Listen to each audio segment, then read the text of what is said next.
नमस्कार, श्री ज्योतिष ज्ञान विज्ञान यूट्यूब चैनल में आपका स्वागत है। 2023 का साल जो कि परिवर्तन का साल रहा है, इस साल में 3 बड़े परिवर्तन देखने को मिले हैं। सबसे पहले शनि महाराज जो है वह राशि परिवर्तन कर चुके हैं। अब 22 अप्रैल 2023 को इस साल का सबसे बड़ा परिवर्तन यानी सबसे शुभ ग्रह गुरु अपनी मूल राशि मीन राशि को छोड़कर अग्नि तत्वीय राशि मंगल की राशि मेष राशि में प्रवेश करने जा रहे हैं और इसके बाद राहु और केतु अक्टूबर में राशि परिवर्तन करेंगे। तो चलिए जानते हैं गुरु का मेष राशि में क्या प्रभाव रहेगा और किस तरह से उसका फल रहेगा। 12 वर्ष बाद गुरु काल पुरुष की कुंडली का जो प्रथम भाव है, प्रथम राशि जो है मेष राशि, उसमें गुरु का परिवर्तन यहाँ पर शुरू हो रहा है। तो इसका परिणाम यह है कि जो मेष लग्न के व्यक्ति रहेंगे, जो मेष राशि के व्यक्ति रहेंगे, दोनों ही के ऊपर यह जो प्रभाव रहेगा वह देखने को मिलेगा। क्योंकि यहाँ पर पहले से राहु भी विद्यमान है और गुरु के आने से राहु और गुरु का चांडाल दोष भी बन रहा है।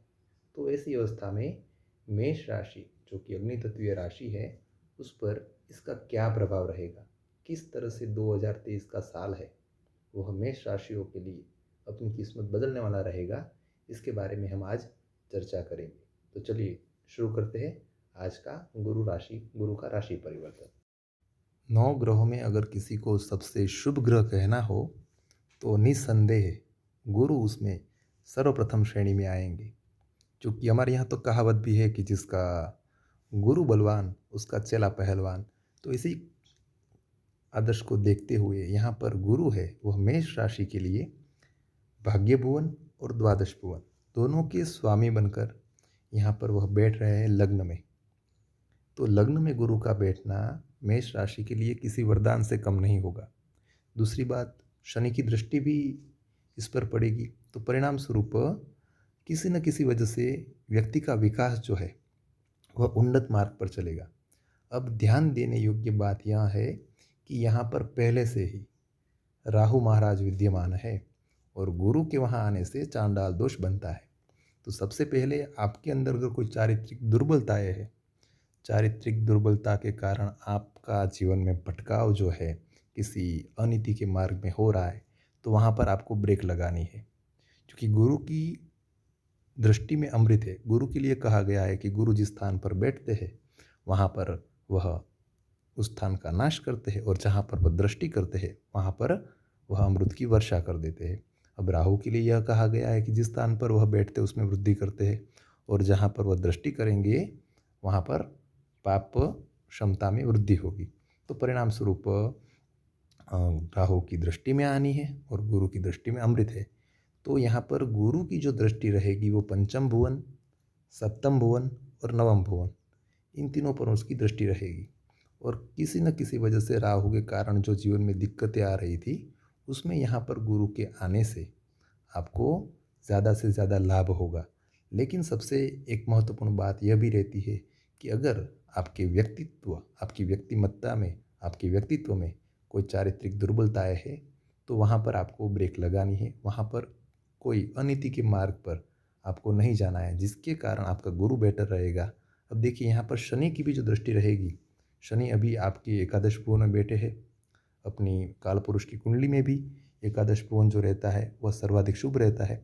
तो परिणाम स्वरूप वहाँ पर बैठे शनि की दृष्टि जो है वह गुरु पर रहेगी, यानी कर्म का भी साथ मिलेगा। व्यक्तिमत्ता में भी कहीं ना कहीं एक अच्छा झुकाव देखने को मिलेगा। तो ऐसी अवस्था में गुरु और शनि दोनों के माध्यम से आपके जीवन में उन्नति रहेगी। तो यहाँ पर सिर्फ आपको चारित्रिक दुर्बलताएं जो रहती है उसके भटकाव में आपको थोड़ा बहुत ध्यान रखना है। दूसरी बात अगर हम करें तो गुरु की प्रथम दृष्टि जो रहेगी संतान के भाव पर, 5वें क्षेत्र पर यानी 5वें भाव पर रहेगी। अब यह जो भाव है वह शिक्षा का भी है, संतान का भी है, प्रणय का भी कहा गया है। तो ऐसे क्षेत्र में गुरु की दृष्टि के कारण यहाँ पर संतान इच्छुक जो लोग रहते हैं उनके लिए कहीं ना कहीं अक्टूबर के बाद का जो समय रहेगा वह उनके लिए लाभप्रद रहेगा। शिक्षा के क्षेत्र में अगर कोई व्यक्ति को काफ़ी टाइम से दिक्कतें आ रही थी, तो वहाँ भी कहीं न कहीं किसी न किसी माध्यम से इनको राहत मिलेगी। साथ ही साथ प्रेम यानी लव मैरिज में या फिर इस तरह से किसी न किसी माध्यम से प्रणय संबंधों में दरारें आ चुकी थी, या फिर इस तरह से मनमुटाव के कारण अलगाव हो चुका था, तो ऐसी कंडीशन में भी गुरु की अमृतमय दृष्टि के कारण वहाँ पर भी एक राहत देखने को मिलेगी। यानी कहा जा सकता है कि गुरु की जो पांचवी दृष्टि है, अमृतमय दृष्टि, उसके कारण यहाँ पर पांचवी दृष्टि पड़ने के कारण मेष लग्न और मेष राशि वाले लोगों के लिए कहीं ना कहीं अगर कोई संतान के लिए प्रयत्नशील था, ठीक है, कोई इस तरह से प्लानिंग कर रहा था कि भाई चलिए हमें संतान के लिए इच्छुक है और संतान प्राप्ति के लिए काफ़ी समय से प्रयत्न कर रहा था और सफलता नहीं मिल रही थी, तो ऐसी कंडीशन में वहाँ पर सफलता मिलने के चांसेस बढ़ जाते हैं। दूसरा, शिक्षा के मामलों में अगर कहीं दिक्कतें आ रही थी, पढ़ाई के मामले में मन नहीं लग रहा था या फिर भटकाव ज़्यादा देखने को मिल रहा था, तो यहाँ पर भी गुरु की यह अमृतमय दृष्टि है, वह आपके लिए सहायता का काम करेगी, लाभ का काम करेगी। यानी इस क्षेत्र में आपका विकास देखने को मिलेगा। इसके बाद अगर हम बात करें इसकी सातवीं दृष्टि के बारे में, अब गुरु की जो सातवीं दृष्टि रहेगी वह रहेगी पूर्ण सातवीं दृष्टि सातवें भाव पर। अब यहाँ यह जो स्थान है उसको भार्या का यानी पत्नी का भी स्थान कहा गया है, विवाह का भी स्थान कहा गया है, व्यापार का भी स्थान कहा गया है, पार्टनरशिप का भी स्थान कहा गया है। तो यहाँ पर गुरु की दृष्टि के कारण अगर कोई लग्न इच्छुक व्यक्ति है, शादी के लिए काफ़ी टाइम से प्रयत्न कर रहा है, मैरिज के लिए काफ़ी समय से प्रयत्नशील है और मैरिज नहीं हो रहा है, तो इसी अवस्था में यहाँ पर मेष राशि और मेष लग्न वाला के लोगों के लिए यहाँ पर एक शुभ समाचार के रूप में गुरु की अमृतमय दृष्टि के कारण वहाँ पर विवाह इच्छुक जो लोग रहते हैं उनके लिए विवाह में बहुत अच्छी खुशखबरी आने के समाचार भी है। साथ ही साथ यहाँ पर पार्टनरशिप में काफ़ी दिक्कतें चल रही थी, तो ऐसी कंडीशन में भी वहाँ भी आपको सफलता मिलने के चांसेस है। बात करें अगर गुरु की सातवीं दृष्टि की और सातवें भुवन की, तो वहाँ पर देखिए व्यापार से भी जुड़ी हुई समस्याएं जो रहती थी उसमें भी कहीं ना कहीं आपको समाधान देखने को मिलेगा। साथ ही साथ पार्टनरशिप के बिजनेस में कोई इस तरह से व्यवधान आ रहा था, तो उसमें भी आपको कहीं ना कहीं राहत देखने को मिलेगी।